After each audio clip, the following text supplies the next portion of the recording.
was more of this gut feeling. I was a product of the pandemic, and I needed something to like alter my life to just make things slow down. Um, and when I started painting, it was around when George Floyd was happening, and I at the time, or I still have, three kids, and a lot of the conversations were about, how do we have these conversations with kids with just how to live, how to survive, how to be in this world.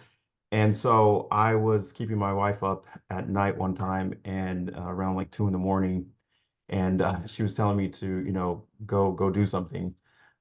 So that's when I had a blank canvas in my garage, and I just started painting.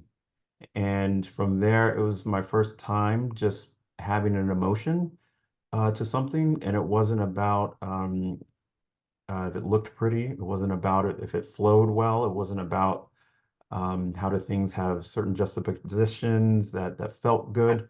It was just pure emotion coming out on the canvas. So when I finished, it was like, oh my gosh, like there's something to this, and I feel this, and I have ownership of this. And so I was like, let me see what I could do with it. And the contrast between architecture was I I in architecture, I'm dealing with precision, and I'm dealing with uh, accountability towards measurements, and how do we fit things in boxes.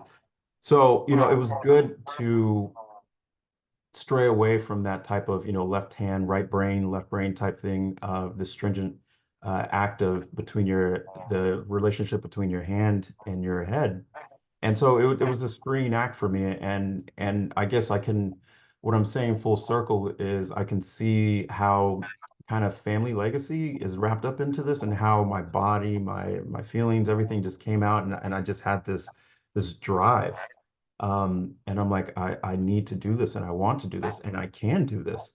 And the cool thing I think that architecture provides me is a really unique set of tools, because I was basically trained to break down complex problems. I was trained to explain it's not just a building, it's basically how do you have a concept, and then how do you relate that concept in the real world, theoretical, practical.